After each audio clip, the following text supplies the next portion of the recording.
Hi, I'm Peter from wholefoodliving.life, and together with my wife Catherine, we are the co-owners of Whole Food Living, and also with a lot of other people that often contribute to the site. This is what we produce. This short video, is to just simply show you some of the things that we've recently updated the site with. And in particular, what I'd like to kick out with is a story that focuses on New Zealand and down the southern hemisphere. That's not always the case, but it has been this week in this week's updates, because basically what's just happened is we've had this thing we call a Healthy Futures Summit. And the amazing thing that happened there was that there was a politician by the name of Dr. Aisha Verrall who came along there to give the keynote opening address. And what she outlined is that her party is in the process of developing a prevention first health strategy. Now, obviously, we're quite interested in that because we're really concerned about the wider issues around health. Although, obviously, as we know, in particular with with what we do in whole food living, what it's all about is taking on a way of living and a way of eating that makes us healthy in particular. So those comments that I make in relation to the wider issues around health centre on the fact that obviously not everybody is going to want to do our diet. We certainly offer it as a choice and an encouragement, but what we really know that what makes you healthy is to move to the point where you are taking in much more plants in your diet. And then what we ask you to do is come and read sites like ours. We have a lot of readers actually that don't completely follow the whole food plant-based diet. They eat it sometimes, so what they do is they minimize how much meat they eat sometimes, and that affects their health, because what it does is change their profile, their diabetic profile, and all those critical elements that we know are important. So have a look at the story on health here. It relates to New Zealand. There's Dr. Aisha Verrall. The thing about it is that it's not something that's happening right now, but it's under review. So coming back to the homepage, what I'd like to point out is that there are a series of different stories that we always update the site with each week.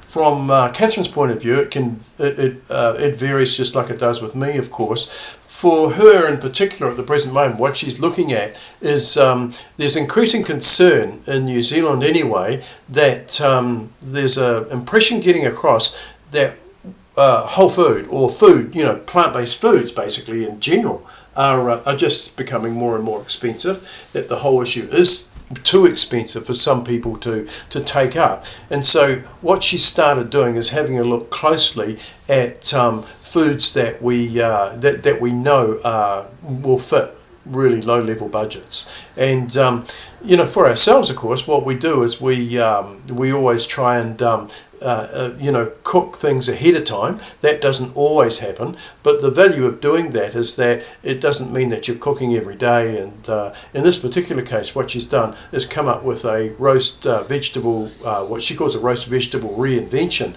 And the reality is it is a reinvention because it tasted quite different to what I ate the previous day, and I thoroughly recommend it. So it's not the other issue that the other food recipe that she came up with was this week, and there's several others, but is homemade oat milk, and you want to have a look at that. If you check that one out, because the oat milk is obviously really cheap to make, and you can vary it by degree as to how sweet or you want it, or how watery or how thin you want to make it. So it's an excellent option from buying plant-based soy milks and things like that out of the shop, which can be expensive at times.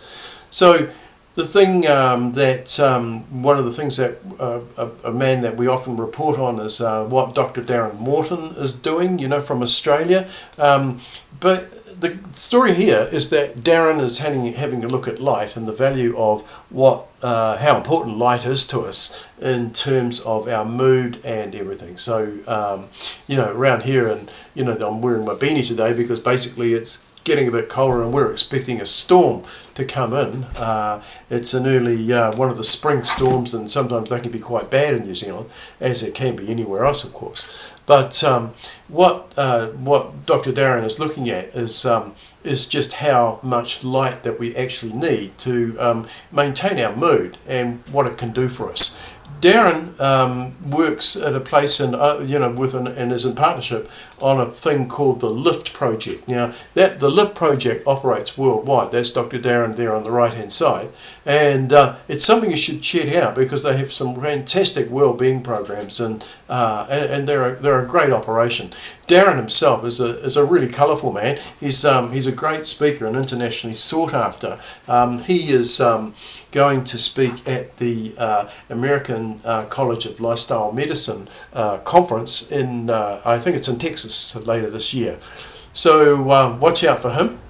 And also what you could do is watch out for an article that comes from Stanford University, because the key thing that we're looking at really is that when we talk about whole food, we often say eat like a peasant. Well, you know, this food that Stanford has investigated, it's fascinating really, because it's about a plant, just a black pea actually, that has been around for 3,000 years, and it grows and is cultivated in the upper what we call the Trans-Himalayas. Now the Trans-Himalayas is probably it's not a tourist destination, not right now anyway, but truly it looks like it could well be where our next superfood is coming from. The study that they've written up here, and what they've done there is really worth taking another look at.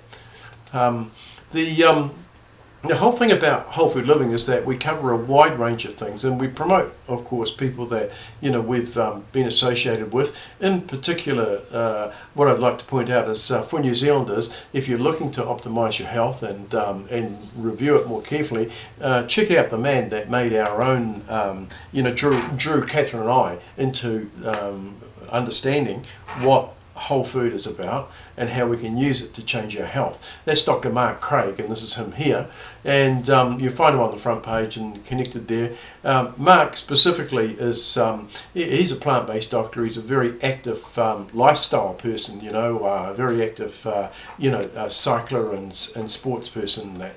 So the thing is that when it comes to to understanding what this whole thing is about, we need to read around what's happening, and that's really what I like to see that we do with whole food living, because primarily what we are is we're like a magazine really. We're like we talk whole food, but we also talk about life and lifestyle really. Functioning, critical function really is to focus on food, health and the environment, So with the environmental story, we came up with something this week that comes from 2 Australian universities, and it's quite fascinating, this part, because what they do is what they've done is a study that actually has thrown a new spotlight on what it means to put solar energy in. People become concerned as to whether it's going to be whether it's going to pay for itself really. But what they found is that there's a thing that you can do called peer-to-peer basically, or person-to-person, and what that means is that instead of selling your electricity, the excess electricity that you have from time to time, to the national grid, which the big corporation company, of course, they're going to try and buy it at this amount and then sell it for that amount, as we all know. But the reality is you can actually sell it to the next door neighbour for kind of a little bit more than what you would get from the national electricity distributor. So I think their investigation is really thoroughly interesting. Look, that covers it for now. Really enjoy discussing what we do, and please don't hesitate to contact us if you've got an idea for something that you think should be covered, and we'll talk to you next time. Thank you.